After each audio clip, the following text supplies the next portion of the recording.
Hey guys, कैसे हो आप सभी। आशा करती हूँ सभी अच्छे होंगे, बढ़िया होंगे। स्वागत करती हूँ मैं आप सभी का अपने YouTube channel study with Deepa Saini में। आज की क्लास में गाइस हम क्लास 9th के एनसीईआरटी पढ़ रहे हैं और क्लास 9th के एनसीईआरटी में आज हमारा चैप्टर नंबर 6 रहेगा। चैप्टर का नाम है पॉपुलेशन और जनसंख्या।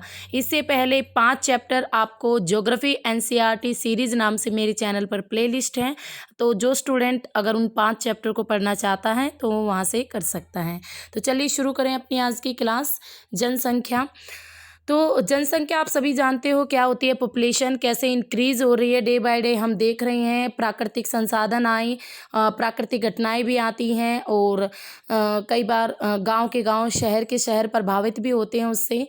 संसाधन भी हैं, संसाधन, आपदा, विनाश, ये सारी चीज़ें ऐसी होती है जो जनसंख्या को प्रभावित करती ही करती हैं।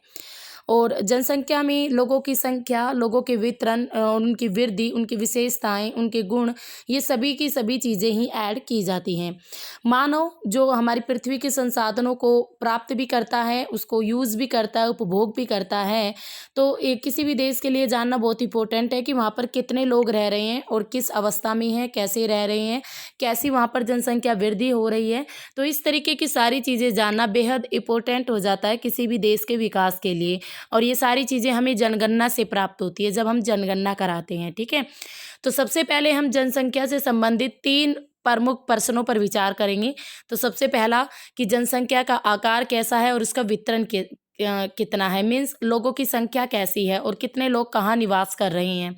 जनसंख्या वृद्धि यानी पॉपुलेशन ग्रोथ और जनसंख्या परिवर्तन यानी पॉपुलेशन चेंज, इसका प्रोसेस क्या है और कैसे इसमें परिवर्तन हो रहा है। जनसंख्या की क्वालिटीज़ और उसकी जो विशेषताएं हैं उनको भी पढ़ेंगे। इसमें जनसंख्या में लोगों की उम्र, कितनी उम्र के लोग ज़्यादा हैं जनसंख्या में, लिंगानुपात, सेक्स रेशो क्या है, लिटरेसी रेट क्या है, व्यावसायिक संरचना क्या है, ठीक है, ऑक्यूपेशनल स्ट्रक्चर क्या है, हेल्थ की कंडीशन क्या है। तो ये सारी चीज़ें होती है जनसंख्या के गुणों में, क्वालिटीज़ में इंक्लूड। तो सबसे पहले हम पढ़ेंगे जनसंख्या का आकार और वितरण। तो जनसंख्या का आकार और वितरण, तो हम तो इंडिया में रहते हैं तो हमें भारत की पॉपुलेशन के बारे में थोड़ा डिटेल से पता होना चाहिए। तो यहाँ पर भी हम इंडिया की डिटेल ही पढ़ेंगे। और भाई आपकी हर 10 साल बाद जनगणना होती है। तो लास्ट जनगणना हमारी 2011 में हुई थी। 2011 से अब नेक्स्ट 2021 में होनी थी, पर due to corona, you know that, आप देख ही रहे हो कि इंडिया की सिचुएशन कैसी है और वर्ल्ड के बहुत सारे देश इस कोरोना के चपेट में हैं और इस वजह से सारे जो काम है वो रुके हुए हैं। तो जनगणना का वर्क भी यहाँ पर रुका हुआ है, तो जनगणना अभी हुई नहीं है। इसका मेजर कारण कोरोना ही है। तो 2011 तक भारत की जो जनगणना थी या जो जनसंख्या थी, ये आपकी 121 करोड़ के लगभग थी, यानी 121.06 लाख, ठीक है। तो 121 करोड़ के लगभग थी, जो कि विश्व की कुल जनसंख्या का 17.5% है। तो आपको इस चीज़ को याद रखना है कि विश्व की जनसंख्या की कितने प्रतिशत जनसंख्या भारत में निवास करती है। ये क्वेश्चन हद से ज़्यादा बार हर एग्जाम में रिपीट होता आया है, ठीक है। भारत में जहाँ पर 121 करोड़ लोग, भारत का एरिया कितना है, 32.8 लाख वर्ग किलोमीटर, यानी 32,87,263 वर्ग किलोमीटर, बिल्कुल एग्जैक्ट। विश्व के स्थलीय भूभाग का केवल 2.4% है। तो देखो कितना असमान वितरण है। हमारे पास वर्ल्ड के एरिया की बात करें तो हमारे पास केवल 2.4% एरिया है, ठीक है, 2.4% एरिया है। जबकि अगर हम बात करें कि विश्व की पॉपुलेशन की तो हमारे पास भाई 17.8% पॉपुलेशन हमारे यहाँ निवास करती है। तो यही चीज़ें तो दिखाती है कि जनसंख्या का कितना असमान वितरण है, कि अगर एरिया को उठाकर चलें तो जनसंख्या क्षेत्रफल की दृष्टि से भारत की 7वीं रैंकिंग आती है और जबकि पॉपुलेशन की दृष्टि से देखें तो भारत की भाई 2nd रैंकिंग आती है। तो ये सारा असमान वितरण ही है पॉपुलेशन का।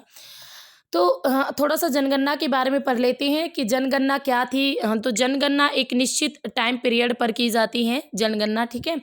और भारत में सबसे पहले जनगणना 1872 में हुई थी भाई। फिर 1872 में, इसमें कहते हैं ना पहली बार में कुछ ना कुछ रह ही जाता है, तो 1872 में कुछ त्रुटियां रह गई थी इसके अंदर। फिर 1881 में पहली बार संपूर्ण जनगणना की जा सकी और उस 1881 के बाद हर 10 साल बाद जनगणना की जाती रही है। और भारतीय जनगणना जनसांख्यिकी, सामाजिक और आर्थिक आंकड़ों का सबसे बड़ा स्रोत है, ठीक है। तो याद रखना आप 1881 से भारत की नियमित रूप से जनगणना हो रही है और पहली जनगणना 1872 में हुई थी। ये एग्जाम के पॉइंट ऑफ व्यू से मोस्ट इंपॉर्टेंट क्वेश्चन है। तो यहाँ पर देखो, इस डायग्राम को देखो, शेष विश्व 82.5, यानी इतने बड़े एरिया पर तो 82.5% जनसंख्या रहती है और इतने से एरिया पर विश्व की 17.5% जनसंख्या रहती है, जो कि इंडिया का है। क्षेत्रफल की बात करें तो भारत के पास केवल वर्ल्ड का इतना सा क्षेत्रफल है और इतने बड़े क्षेत्रफल ये अन्य देशों के पास है। तो देखो, इतने से क्षेत्रफल पर इतनी सारी जनसंख्या निवास करती है इंडिया के अंदर। 2011 की जनगणना के अनुसार देश की सबसे अधिक जनसंख्या वाला राज्य यूपी है, यानी उत्तर प्रदेश है। तो सबसे ज़्यादा जनसंख्या भारत के यूपी में है 2011 के अकॉर्डिंग, और अब तो बढ़ भी जाएंगी, सारे डेटा चेंज होने हैं जब भी जनगणना होगी आपकी। तो यूपी की जनगणना की बात करें तो भाई 19.90 करोड़ के लगभग है यूपी की जनसंख्या। उत्तरी प्रदेश में अगर हम बात करें भारत देश की, तो भारत देश की 16% जो जनसंख्या अकेले यूपी में निवास करती हैं। दूसरी ओर हिमालय क्षेत्र के राज्य सिक्किम की आबादी केवल 6 लाख ही है और लक्षद्वीप में केवल 64,429 लोग ही निवास करते हैं। तो देखो, कहाँ पर यूपी 19.90 करोड़ जनसंख्या, 19 करोड़ के लगभग 20 ही हो गई हमारे भारत देश की 16% जनसंख्या, और कहाँ सिक्किम केवल 6 लाख लोग रह रहे हैं और आपके लक्षद्वीप में केवल 64,429 लोग रह रहे हैं, यानी हज़ारों में लोग। तो देखो, इंडिया के अंदर भी कितना असमान वितरण देखने को मिलता है पॉपुलेशन की अगर हम बात करें तो, ठीक है। भारत की जो जनसंख्या है, भारत के लगभग आधी आबादी केवल 5 राज्यों में निवास करते हैं। ये आपको सीक्वेंस से 5 राज्यों के नाम याद होने चाहिए, क्योंकि एग्जामिनर अब ज़्यादा ही कुछ अंडरस्टैंडिंग हो गया है, तो अब वो पहला दूसरा नहीं पूछता, वो सीक्वेंस में लगाने वाले क्वेश्चंस अब आने लगे हैं। अगर पीजीटी ज्योग्राफी की बात करें और नेट ज्योग्राफी की बात करें तो भाई सबसे ज़्यादा पॉपुलेशन है यूपी की, second number Maharashtra, third number Bihar, fourth is Paschim Bangal and fifth is Andhra Pradesh. जो क्षेत्रफल की दृष्टि से, ये तो आपकी जनसंख्या की दृष्टि से, क्षेत्रफल की दृष्टि से राजस्थान सबसे बड़ा राज्य है भारत का, यानी राजस्थान भारत का सबसे बड़ा राज्य है जिसका एरिया सबसे अधिक है। और इसमें भारत की आबादी की बात करें तो केवल भारत की 5.5% जनसंख्या ही निवास करती है राजस्थान के अंदर, ठीक है। तो अब आगे चलते हैं। ये तो हमने पढ़ लिया कि किस राज्य में कम है, तो सबसे पॉपुलेशन कम सिक्किम में है भाई, और सबसे ज़्यादा किस में है, यूपी में है। एरिया सबसे बड़ा किसका है, राजस्थान का है, ठीक है। अब हम पढ़ेंगे घनत्व के आधार पर जनसंख्या का वितरण। घनत्व क्या, असमान वितरण हम देख चुके हैं किस तरीके से भारत में कहीं पर ज़्यादा पॉपुलेशन है, कहीं पर कम है। जनसंख्या घनत्व क्या होता है, पॉपुलेशन डेंसिटी क्या होती है, प्रति इकाई क्षेत्रफल में रहने वाले लोगों की संख्या को जनसंख्या घनत्व कहते हैं। यानी एक पर्टिकुलर एरिया में कितने लोग रह रहे हैं, ठीक है, तो उसको कहते हैं जनसंख्या घनत्व। और भारत अगर हम बात करें तो विश्व के घनी आबादी यानी ज़्यादा पॉपुलेशन वाले देशों में से ही एक है। बांग्लादेश और जापान का जनसंख्या घनत्व भारत से अधिक है। बांग्लादेश और जापान का जनसंख्या घनत्व दोनों का ही भारत से अधिक है, क्योंकि बट इनके पास एरिया कम है ना, जापान के पास भी और बांग्लादेश के पास भी, ठीक है। 2011 की तरफ देखें तो भारत का जो पॉपुलेशन ग्रोथ नहीं, डेंसिटी थी, यानी जनसंख्या घनत्व 382 व्यक्ति प्रति वर्ग किलोमीटर था। और बिहार की जनसंख्या घनत्व को देखें तो 1102 व्यक्ति प्रति वर्ग किलोमीटर है, ठीक है। तो ओवरऑल इंडिया का लेना, जिसमें आपके मिनिमम जनसंख्या घनत्व भी आते हैं, मैक्सिमम, तो भारत का 382, अकेले बिहार का सबसे अधिक है 1102 व्यक्ति प्रति वर्ग किलोमीटर। अरुणाचल प्रदेश में जनसंख्या घनत्व 17 व्यक्ति प्रति वर्ग किलोमीटर है, ठीक है। तो इस तरीके से अगर हम जनसंख्या घनत्व को देखें तो ये देखो, ये थोड़ा सा डायग्राम भी दिखा रखा है, जिसमें सबसे ज़्यादा पॉपुलेशन अगर हम इस डायग्राम में देखना चाहें तो भाई आपकी यूपी की है, second is Maharashtra, third is Bihar, फिर पश्चिम बंगाल और आंध्र प्रदेश, उसके बाद मध्य प्रदेश, तमिलनाडु, राजस्थान, कर्नाटक, गुजरात, उड़ीसा, केरल, झारखंड, असम, पंजाब, और यहाँ पर ये अन्य आ जाते हैं, ठीक है। आगे चलते हैं। तो यहाँ पे देखो, जनसंख्या घनत्व को इन्होंने मेंशन भी किया हुआ है इंडिया के मैप में, जिससे आपको पता चल जाएगा भारत के किस एरिया में जनसंख्या घनत्व। देखो 1000 से अधिक, रेड कलर की जो शेड है वो 1000 से अधिक को दिखाएगी। तो यहाँ पर एक पश्चिम बंगाल और एक बिहार, इन्हीं दोनों में सबसे अधिक जनसंख्या घनत्व है 2011 की पॉपुलेशन के अनुसार। 750 से 1000 के बीच ऑरेंज शेड आती है, जिसमें आपका भाई देखो, ऑरेंज शेड में एक केरल आता है, एक यूपी आता है, ठीक है, दो ही आ रही है, केरल और यूपी। 500 से 750 के बीच हम बात करें तो इसमें आपका तमिलनाडु आ रहा है, पंजाब हरियाणा आ रहा है, पंजाब हरियाणा और तमिलनाडु। अब 250 से 500 के बीच में मैक्सिमम आपका ये जो प्रायद्वीपीय पठार है इसका आ जाता है, सिर्फ केरल और तमिलनाडु को छोड़कर और छत्तीसगढ़ को छोड़कर, और असम आ जाता है, उत्तर पूर्वी राज्यों में असम आ जाता है। और उसके बाद 250 से कम यानी 250 से भी कम जनसंख्या व्यक्ति प्रति वर्ग किलोमीटर तो राजस्थान, मध्य प्रदेश, छत्तीसगढ़, ये जो पहाड़ी इलाके हैं, जम्मू कश्मीर, हिमाचल प्रदेश, उत्तराखंड, अरुणाचल प्रदेश, नागालैंड, मणिपुर, मिजोरम, त्रिपुरा, मेघालय, ये सारे के सारे आपके आ जाते हैं बिल्कुल कम जनसंख्या घनत्व में। तो देखो आपको याद रखना पड़ेगा इस चीज़ को। अब यहाँ पर देखो एक ये नोट दिया हुआ है, ये मोस्ट इम्पोर्टेंट है। आंध्र प्रदेश के पुनर्गठन के बाद 2 जून 2014 को तेलंगाना भारत का 29वां राज्य बना, बट अब भारत में 28 ही राज्य हैं। अब भारत में 29 राज्य नहीं है और 8 केंद्र शासित प्रदेश हैं। जम्मू कश्मीर और लद्दाख 2 केंद्र शासित प्रदेश बन गई हैं, ठीक है। पहले अब जम्मू कश्मीर आपका स्टेट नहीं रहा है, तो 29 राज्य नहीं है। बस आप ये डेट याद कर सकते हो, तेलंगाना 2 जून 2014 को भारत का एक नया राज्य बना था आंध्र प्रदेश के अंदर से यहाँ पर, ठीक है। आगे चलते हैं, जनसंख्या घनत्व हम पढ़ रहे हैं। तो यहाँ पर 250 व्यक्ति प्रति वर्ग किलोमीटर से कम जनसंख्या घनत्व वाले हमें राज्य देख चुके हैं, जो पर्वतीय इलाके हैं, जहाँ पर जो जलवायु अच्छी नहीं है, रहने लायक नहीं है। इन क्षेत्रों की विरल जनसंख्या के लिए, विरल यानी कम पॉपुलेशन के लिए उत्तरदायी है। सिंपल सी बात है ना, जनसंख्या कम तो वहीं पर देखने को मिलेगी, या ज़्यादा ठंडा इलाका है या ज़्यादा गर्म, लोग ना रहना पसंद करें ऐसे इलाकों में। तो यहाँ पर आपकी 250 व्यक्ति प्रति वर्ग किलोमीटर से भी जनसंख्या कम देखने को मिलती है। उसके बाद असम और अधिकतर प्रायद्वीपीय राज्यों की हम बात करें तो वहाँ पर जनसंख्या घनत्व आपके मीडियम लेवल का है, क्योंकि पहाड़ी इलाका है, कटा छटा पथरीला भाग है, कम वर्षा होती है, कम उपजाऊ मिट्टी है, जो यहाँ की जनसंख्या घनत्व को प्रभावित करती है। उत्तरी मैदानी भाग और दक्षिण में केरल का जनसंख्या घनत्व बहुत अधिक है, ठीक है, क्योंकि यहाँ पर एक तो समतल प्लेन एरिया है, एक उपजाऊ मिट्टी है, पर्याप्त वर्षा हो जाती है, तो ये सारे उत्तरी मैदान के अधिक जनसंख्या घनत्व वाले पार्ट्स हैं। आगे चलते हैं। तो जनसंख्या घनत्व आई थिंक आप क्लियरली समझ चुके हो कैसे क्या होता है, जनसंख्या घनत्व में किसे कहते हैं, और मैंने वर्ल्ड के मैप में आपको अच्छी तरीके से समझा भी दिया है कि कैसे जनसंख्या घनत्व किस राज्य में कितना है। नेक्स्ट आता है population growth and population change का प्रोसेस। जनसंख्या एक परिवर्तनशील प्रक्रिया है। भाई परिवर्तनशील क्यों है? क्योंकि एक जगह रुकी हुई नहीं है, कभी घटती है कभी बढ़ती है। आबादी की संख्या, आबादी यानी जनसंख्या की संख्या, वितरण और संगठन में लगातार परिवर्तन होता है, और यह परिवर्तन 3 प्रक्रियाओं में होता है: जन्म, मृत्यु और प्रवास। इन तीनों के संयोजन के प्रभाव के कारण ही किसी एरिया की जनसंख्या बढ़ती है या घटती है। तो जनसंख्या वृद्धि, जनसंख्या वृद्धि का अर्थ होता है किसी विशेष समय के अंतराल में यानी 10 ईयर्स के अंदर किसी देश और राज्य के निवासियों की संख्या में परिवर्तन। कोई देश है, कोई राज्य है, उसके निवासियों की संख्या में परिवर्तन ही वहाँ का जनसंख्या वृद्धि कहलाती है। इस प्रकार के परिवर्तन को 2 प्रकार से व्यक्त किया जा सकता है। पहला सापेक्ष वृद्धि और दूसरा प्रतिवर्ष होने वाले प्रतिशत परिवर्तन के द्वारा। प्रत्येक वर्ष 1 दशक में बढ़ी जनसंख्या और कुल संख्या में वृद्धि का परिमाण है। यानी 1 दशक यानी 10 साल में जितनी भी पॉपुलेशन बढ़ती है वो ही आपकी पॉपुलेशन ग्रोथ कहलाती है।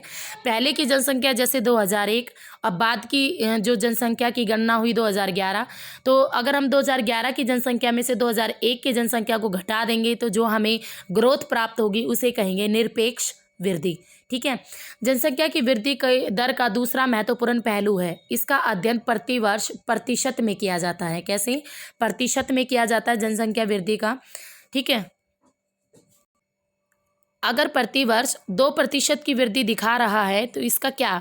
इसका अर्थ है कि किसी वर्ष की जो मूल जनसंख्या है उसमें प्रत्येक 100 व्यक्तियों पर 2 व्यक्तियों की वृद्धि हो रही है, और इसे ही वार्षिक वृद्धि दर भी कहा जाता है।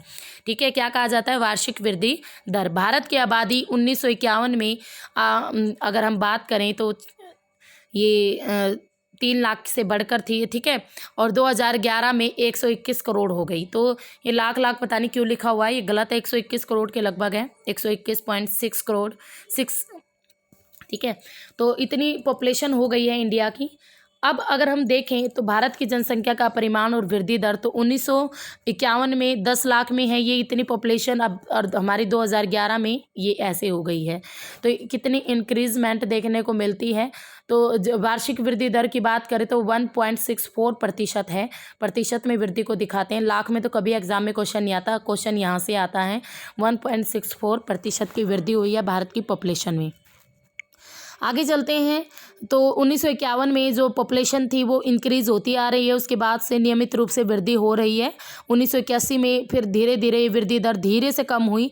जन्म दर में तो तेज़ी में जो जन्म दर तेज़ी से बढ़ रही थी उसमें थोड़ी बहुत कमी भी आई, और 1990 में जो पॉपुलेशन है वो फिर इंक्रीजमेंट होकर काफ़ी बढ़ गई। फिर इसी तरीके से आगे अगर हम भारत की आबादी देखें तो अब बहुत अधिक है और विशाल जनसंख्या वाला दर है भारत।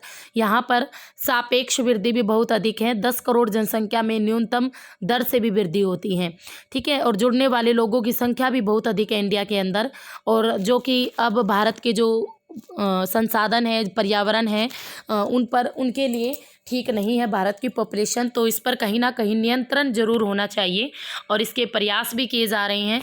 2045 तक अगर हम बात करें तो भारत चीन को पीछे छोड़ते हुए विश्व के सबसे अधिक आबादी वाला देश बन सकता है अगर हमने इस वृद्धि पर रोक ना लगाई तो।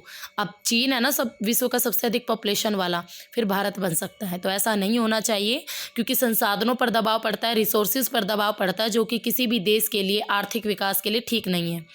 नेक्स्ट आता है जनसंख्या वृद्धि और परिवर्तन की जो प्रक्रिया है, जो प्रोसेस है वो कैसे होता है। तो जनसंख्या में परिवर्तन 3 प्रकार से होता है: जन्म दर, मृत्यु दर, प्रवास, यानी बर्थ रेट, आपकी डेथ रेट और माइग्रेशन। जन्म दर और मृत्यु दर के बीच का अंतर ही जनसंख्या की नेचुरल ग्रोथ कहलाती है। यानी अगर आप एग्जाम में पूछे natural growth is equal to birth minus death, तो सिंपल आएगा, ठीक है। Birth rate minus death rate is equal to आपकी क्या हो जाएगी, नेचुरल ग्रोथ। ये आता है एग्जाम में। एक वर्ष में प्रति 1000 व्यक्तियों में जितने जीवित बच्चों का जन्म होता है उसे कहते हैं जन्म दर, और यह वृद्धि का एक प्रमुख घटक है। और भारत में जन्म दर मृत्यु दर से हमेशा ही अधिक रही है। ऐसा कभी भी नहीं हुआ कि भारत की जन्म दर कम हो मृत्यु दर से, तो भारत की जन्म दर हमेशा ही अधिक रही है मृत्यु दर से, ठीक है। तो एक वर्ष में जन्म दर आपने पढ़ ली कि एक वर्ष में प्रति 1000 व्यक्तियों में जीवित रहने वाले बच्चों की संख्या, और एक वर्ष में प्रति 1000 व्यक्तियों में मरने वालों की संख्या को डेथ रेट कहते हैं, मृत्यु दर कहते हैं। अगर मृत्यु दर में तेजी से गिरावट है तो भारत की जनसंख्या की वृद्धि में क्या होगा, थोड़ा हार्श हो सकता है। वृद्धि की दर का मुख्य कारण है तेज गिरावट, ठीक है। 1980 तक उच्च जन्म दर थी और मृत्यु दर, दोनों में लगातार गिरावट के कारण जन्म दर और मृत्यु दर में काफ़ी अंतर आ गया। इसके कारण जनसंख्या वृद्धि दर भी अधिक हो गई थी। जन्म दर तो उच्च हो गई और मृत्यु दर में कमी आ गई, तो अपने आप पॉपुलेशन बढ़नी थी। 1981 में धीरे धीरे जन्म दर में भी गिरावट आने लगी और जिससे जनसंख्या वृद्धि दर में भी थोड़ी बहुत गिरावट आई। अब जनसंख्या वृद्धि का तीसरा मेजर कारण है प्रवास यानी माइग्रेशन। जब लोग एक एरिया को छोड़कर दूसरे एरिया में जाकर बस जाते हैं तो उसे ही माइग्रेशन कहते हैं। प्रवास आंतरिक और इंटरनेशनल लेवल दोनों का ही हो सकता है। यानी आंतरिक यानी आप अपने ही देश के अंदर एक राज्य से दूसरे राज्य में जाकर बस गए। इंटरनेशनल यानी एक आप अपने देश से बाहर अमेरिका में जाके बस गए, चाइना में जाके बस गए, इस तरीके का प्रवास। आंतरिक प्रवास जनसंख्या के आकार में कोई परिवर्तन नहीं लाता, क्योंकि आप जब पॉपुलेशन होगी, जनगणना होगी तो आप काउंट तो हो गए ना, क्योंकि आप इंडिया के अंदर ही हो।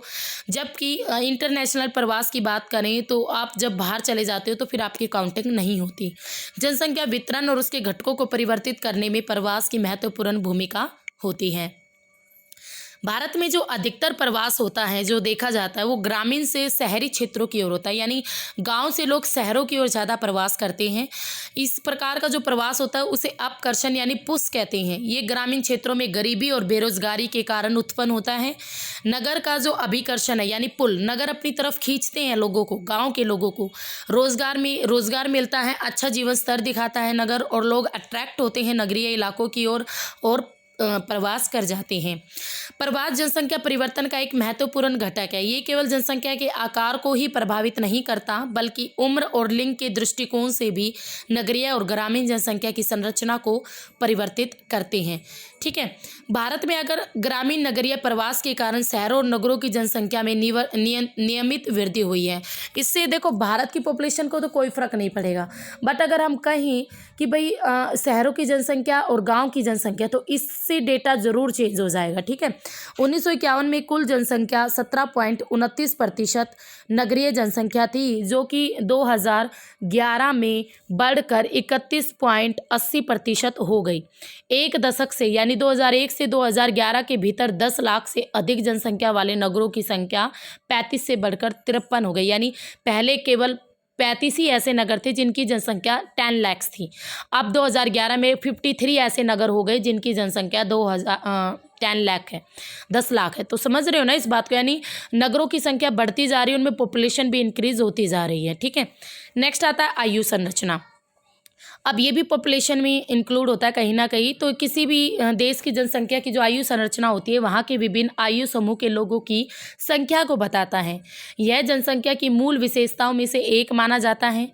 एक व्यक्ति की आयु उसकी इच्छा, खरीदारी, काम करने की क्षमता को पर्याप्त रूप से प्रभावित करती है। परिणाम स्वरूप बच्चे, वयस्क, वृद्धों की संख्या प्रतिशत किसी भी क्षेत्र की आबादी के सामाजिक और आर्थिक ढांचे की निर्धारित होती है। सिंपल तौर पर 3 आयु वर्ग होते हैं भाई। एक होता है बच्चे जिसमें 15 वर्ष से कम, दूसरा होता है वयस्क यानी जवान, युवा 15 से 59, और तीसरा होता है 59 वर्ष से अधिक। ये आर्थिक रूप से उत्पादनशील नहीं होते। आप सभी जानते हो, बच्चे तो निर्भर रहते हैं माता पिता पर, अपने पेरेंट्स पर, अपने रिलेटिव्स पर। ये भोजन, वस्त्र, स्वास्थ्य संबंधी सुविधाओं को उपलब्ध कराने की इन्हें आवश्यकता होती है। युवा वर्ग की बात करें तो ये आर्थिक रूप से उत्पादनशील होते हैं और जैविक रूप से प्रजननशील भी होते हैं, और ये जनसंख्या का सबसे कार्यशील वर्ग है। तो एग्जाम में क्वेश्चन आता है, निम्न में से कौन सा जनसंख्या का कार्यशील वर्ग है? आपको ऑप्शन में मिलेगा 15 से 59 आयु वर्ग। ठीक है, तो वही राइट होगा। थर्ड आता है वृद्ध आयु वर्ग। ये आर्थिक रूप से उत्पादनशील और अवकाश प्राप्त हो सकते हैं। ये स्वैच्छिक रूप से काम कर सकते हैं, लेकिन भर्ती प्रक्रिया के द्वारा इनकी नियुक्ति नहीं होती।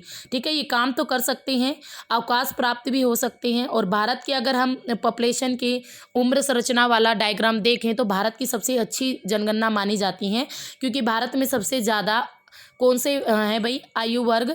युवा आयु वर्ग है 58.7%, जो किसी भी देश की पॉपुलेशन, क्योंकि कार्यशील लोग ज़्यादा हैं, काम करने वाले लोग ज़्यादा हैं, जो कि हमारे भारत देश के लिए बहुत ही बढ़िया है, बहुत ही अच्छा है। तो इस तौर पर भारत की पॉपुलेशन की काफ़ी प्रशंसा की जाती है। तो नेक्स्ट आता है इसमें बच्चे और वृद्धों का प्रतिशत। अगर इनका प्रतिशत जनसंख्या के आश्रित अनुपात को दिखाता है, क्योंकि ये किसी न किसी पर निर्भर रहते हैं, ये उत्पादक नहीं होते, जो कि मैंने आपको चित्र में भी दिखाया है। ठीक है, समझ गए आप। नेक्स्ट आता है लिंगानुपात यानी सेक्स रेशो। ये क्या होता है? प्रति 1000 पुरुषों पर जो वुमेन्स होती हैं उनकी संख्या होती है, उसको दर्शाता है, उसको लिंगानुपात कहते हैं। समाज में पुरुषों और महिलाओं के बीच समानता की सीमा मापने के लिए ये एक महत्वपूर्ण सामाजिक सूचक है। देश में लिंग अनुपात पराई महिलाओं के पक्ष में नहीं होता है। ठीक है, क्योंकि आप भारत में देखो तो 1951 से 2011 के बीच जो लिंगानुपात है, तो 1951 में 946 1000 पुरुषों पर इंडिया के अंदर 946 महिलाएं थीं। 1961 में 941, 71 में 930, 81 में 934, 91 में 929, 2001 में 933, और अब 2011 की अगर हम सेक्स रेशो की बात करें तो केवल 943 है 1000 पुरुषों में, जो कि काफ़ी ज़्यादा अच्छा नहीं माना जाता है। तो काफ़ी महिलाएं यहाँ पर कम हैं, इसीलिए तो लड़कों को शादी करने के लिए लड़कियां नहीं मिल रही है। ठीक है, तो इसका ये एक मेजर कारण है। केरल में प्रति 1000 पुरुषों पर महिलाओं की संख्या 1084 है। तो केरल राज्य में एजुकेशन लेवल भी काफ़ी अच्छा है, लिटरेसी रेट भी बढ़िया है। पुद्दुचेरी की बात करें जो कि एक केंद्र शासित प्रदेश है, 1000 पुरुषों पर 1038 महिलाएं हैं, जो कि बहुत बढ़िया है। और दिल्ली में जहां हम देखें केवल 866 महिलाएं हैं, और हरियाणा में सबसे कम केवल 877। तो केंद्र शासित प्रदेशों में सबसे कम दिल्ली में है 866, और राज्यों में सबसे कम भाई आपके हरियाणा में है 877, जो कि बहुत ही ठीक बात नहीं है हमारे देश के लिए भी। ठीक है, क्योंकि जब तक ये बैलेंस नहीं होगा सिस्टम, तब तक कोई भी देश मतलब आगे नहीं बढ़ सकता, कहीं ना कहीं कमियां रह ही जाती हैं। नेक्स्ट आता है साक्षरता दर यानी लिटरेसी रेट, जो भी किसी जनसंख्या का एक इम्पोर्टेंट गुण है। एक व्यक्ति जब तक वो शिक्षित नहीं है, जागरूक नहीं है, बुद्धिता उसमें नहीं है, तब तक वो अपने निर्णय नहीं ले सकता, अपना डेवलपमेंट नहीं कर सकता। ठीक है, तो 2011 की जनगणना के अनुसार कौन लोग साक्षर है? तो आपको ये डेफिनेशन याद रखनी होगी। एक व्यक्ति जिसकी आयु 7 वर्ष या उससे अधिक है और वो किसी भी लैंग्वेज में समझ कर लिख या पढ़ सकता है, कोई भी लैंग्वेज हो, तो उसे साक्षर कहा जाएगा। यानी उसकी आयु 7 वर्ष या उससे अधिक होगी और किसी भी भाषा को समझ कर लिख सकता है और पढ़ सकता है, देन वो व्यक्ति क्या होगा? वो व्यक्ति साक्षर माना जाएगा। तो धीरे धीरे सुधार हो रहा है भारत में। 2011 में भारत की साक्षरता दर 73% है। पुरुषों की साक्षरता दर की बात करें तो वो ज़्यादा है, महिलाओं से 80.9% और महिलाओं की 64.6% है। तो केरल राज्य में भारत की सबसे अधिक साक्षरता दर है, 93.91% लोग वहाँ के साक्षर है केरल में। ठीक है, तो केरल में सबसे अधिक साक्षरता, इसको आप याद रखोगे। नेक्स्ट आता है व्यावसायिक संरचना। ये क्या होता है अभी देख लेते हैं। आर्थिक रूप से जो हमारी क्रियाशील पॉपुलेशन है उसका प्रतिशत डेवलपमेंट का एक महत्वपूर्ण सूचक होता है, क्योंकि जो लोग काम करते हैं वही तो डेवलपमेंट करेंगे ना। जो एक व्यक्ति है जो खाली पड़ा पूरे दिन कुछ काम नहीं करता तो वो क्या डेवलपमेंट करेगा? तो विभिन्न प्रकार के जो ऑक्यूपेशन है यानी जो व्यवसाय हैं उनके आधार पर जनसंख्या के वितरण को व्यावसायिक संरचना कहते हैं। किसी भी देश में विभिन्न कामों में विभिन्न लोग लगे रहते हैं, जिनको हम प्राथमिक, द्वितीयक और तृतीयक श्रेणियों में भी बांट देते हैं। सबको पता है प्राइमरी यानी प्राथमिक में आपके एग्रीकल्चर, पशुपालन, वृक्षारोपण, मछली पालन और खनन जैसे काम शामिल हो जाते हैं। द्वितीयक में आपके उद्योग आ जाते हैं, भवन निर्माण कार्य आ जाते हैं। तृतीयक में आपके परिवहन, संचार, कम्युनिकेशन, एडमिनिस्ट्रेशन, प्रशासन, सेवाएं, सर्विस, तो ये सारी चीज़ें शामिल हो जाती हैं। डेवलप और जो आपकी विकासशील देश हैं उनमें विभिन्न कामों में विभिन्न लोगों का अनुपात अलग अलग होता है। ऐसा नहीं है कि सभी लोग एक ही तरीके का काम करते हों। विकसित यानी डेवलप्ड कंट्री में अगर हम देखें तो द्वितीय और तृतीयक व्यवसाय में लोगों का अनुपात अधिक होता है, यानी लोग सर्विस ज़्यादा करते हैं, परिवहन, संचार, वाणिज्य, प्रशासन, सेवाएं, ठीक है, भवन निर्माण, उद्योग, इंडस्ट्रीज, ये काम ज़्यादा होते हैं। विकासशील देशों में देखें तो वहाँ पर प्राथमिक क्रियाकलापों में लोगों का प्रतिशत अधिक रहता है, जैसे एग्रीकल्चर, पशुपालन, वृक्षारोपण, इस तरीके से। भारत में कुल जनसंख्या का 64% भाग केवल कृषि के काम करता है, यानी केवल कृषि काम करता है भारत के अंदर। तो भारत की अधिक जनसंख्या कृषि में लगी हुई है, आप सबको पता है। द्वितीयक और तृतीयक क्षेत्रों में कार्यरत जनसंख्या की अगर हम बात करें तो कार्यरत लोगों की जनसंख्या का अनुपात भारत में केवल 13 से 20% है, जो कि बहुत कम है। वर्तमान समय में जो औद्योगिकरण हो रहा है, शहरीकरण हो रहा है, इसमें वृद्धि होने के कारण द्वितीयक और तृतीयक क्षेत्रों में व्यावसायिक परिवर्तन भी काफ़ी देखने को मिल रहा है। ठीक है, तो ये था आपका व्यावसायिक परिवर्तन, यानी किस प्रकार के काम में कितनी जनसंख्या लग रही है। तो भारत में सबसे ज़्यादा 64% के लगभग जनसंख्या एग्रीकल्चर यानी प्राथमिक व्यवसाय में लगी हुई है, और द्वितीयक में 13% और तृतीयक में 20% के लगभग। नेक्स्ट आता है भाई स्वास्थ्य यानी हेल्थ। स्वास्थ्य ये भी एक जनसंख्या की संरचना का यानी पॉपुलेशन स्ट्रक्चर का एक घटक है, एक कंपोनेंट है, जो हमारे डेवलपमेंट के प्रोसेस को काफ़ी प्रभावित करता है। सरकार विभिन्न कार्यक्रम बना रही है, जिससे हमारे हेल्थ लेवल में काफ़ी सुधार भी हो रहा है।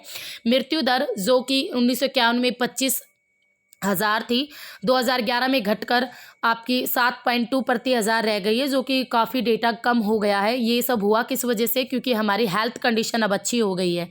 और ठीक है, महत्वपूर्ण सुधार बहुत सारे हुए हैं, जैसे जन स्वास्थ्य, बीमारियों से बचाव, रोगों के इलाज, नई नई टेक्निक्स आ गई हैं, कैसे व्यक्ति अपनी कैलोरीज को बढ़ा सकता है, शुद्ध पानी पीने को मिल रहा है, मूल स्वास्थ्य रक्षा सुविधाएं मिल रही हैं, गांव के लोगों को भी सारी सुविधाएं दी जा रही हैं। तो इस तरीके के जो कार्यक्रम अपना कर काफ़ी हद तक हेल्थ कंडीशन को अच्छा कर लिया गया है।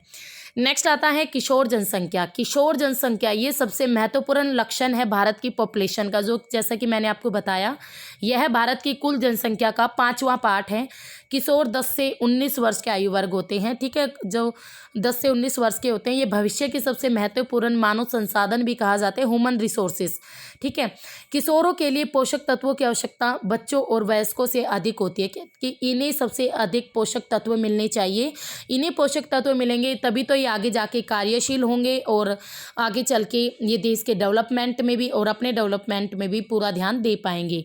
अगर इनको पोषक तत्व नहीं मिलते तो ये डेवलपमेंट के जो प्रोसेस की समस्याओं पर इनका पर्याप्त ध्यान नहीं दिया जाता। और किशोर जनसंख्या को अपनी समस्याओं के प्रति भी संवेदनशील बनाना चाहिए, शिक्षा के प्रसार करना चाहिए, उसमें सुधार के द्वारा इन समस्याओं के प्रति उन्हें जागरूक भी करना चाहिए।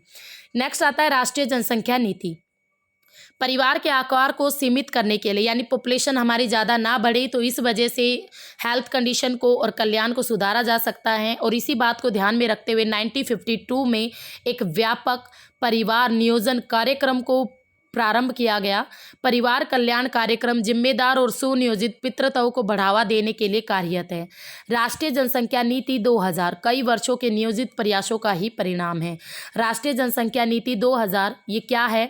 14 वर्ष से कम आयु के बच्चों को निःशुल्क शिक्षा प्रदान करने, शिशु मृत्यु दर को प्रति 1000 में 30 से कम करने और बड़े लेवल पर टीका रोधी बीमारियों से बच्चों को छुटकारा दिलाने, लड़कियों की शादी की उम्र को बढ़ाने के लिए प्रोत्साहित करने और परिवार नियोजन को एक जन केंद्रित कार्यक्रम बनाने के लिए एक ये लगा लो बड़े लेवल का नीति थी, बड़े लेवल का कार्यक्रम था, जिसमें इन सब चीज़ों के बारे में सोचा गया कि बच्चों को कैसे एजुकेट किया जाए, शिशु मृत्यु दर को कैसे कम किया जाए, बच्चों को कैसे टीकाकरण की देखो आप कितनी ऐड आने लग गई हैं, कैसे टीकाकरण कराया जाए, लड़कियों की शादी की उम्र बढ़ा दी गई, परिवार नियोजन से रिलेटेड अन्य कार्यक्रमों की ओर भी पूरा ध्यान दिया गया। नेक्स्ट आता है राष्ट्रीय जनसंख्या नीति 2000 और किशोर किशोरियों की पहचान जनसंख्या के उस प्रमुख भाग के रूप में की और बहुत अधिक ध्यान देने की भी आवश्यकता है किशोरियों पर, क्योंकि क्या होता है इस नीति में अवांछित गर्भधारण और यौन संबंधों से प्रसारित बीमारियों से दोनों की सुरक्षा और महत्वपूर्ण आवश्यकताओं पर जोर दिया गया। ऐसे कार्यक्रम चलाए गए जिसमें देर से विवाह और देर से ही संतानों उत्पत्ति को प्रोत्साहित किया गया, असुरक्षित यौन संबंध के कुप्रभाव के बारे में एजुकेट किया गया, बच्चों को गर्भ निरोधक सेवाओं को पहुंचाया गया और खरीद के भीतर बनाना गया और पोषणिक सेवाएं उपलब्ध कराई गई और बाल विवाहों को भी रोका गया ताकि हमारे देश में जो अनचाही पॉपुलेशन बढ़ रही है वो ना बढ़े। तो किसी भी राष्ट्र के लिए वहाँ के लोग बहुमूल्य संसाधन होते हैं। एक एजुकेट और स्वस्थ पॉपुलेशन ही कार्यक्षम शक्ति प्रदान करती है। तो ये था भाई आपका पॉपुलेशन वाला चैप्टर, जो कि मोस्ट इम्पोर्टेंट चैप्टर है। काफ़ी न्यू चीज़ें हमने पढ़ी, डेटा उठाया, मैप स्टडी किया, तो आई थिंक आपको पूरा चैप्टर अच्छी तरीके से समझ में आ गया है और कोई इश्यू नहीं रहा होगा। तो फिर मिलेंगे, तब तक आप इस सारे चैप्टर को अच्छी तरीके से पढ़ लेना और घर पर रहो भाई, सुरक्षित रहो। और इसके साथ साथ जो स्टूडेंट पीजीटी ज्योग्राफी यानी KVS DSSB NVS किसी भी तरीके का पीजीटी लेवल का एग्ज़ाम देना चाहते हो ज्योग्राफी में, या फिर आप नेट ज्योग्राफी का एग्ज़ाम देना चाहते हो, तो अचीवर्स अकेडमी पर अब कोर्स अवेलेबल है, पेड कोर्स। तो आप वहाँ पर जाके अचीवर्स अकेडमी को ज्वाइन करें और पेड कोर्स परचेज कर लें। तो फिर मिलेंगे, तब तक के लिए have a nice day. Okay, bye bye, take care.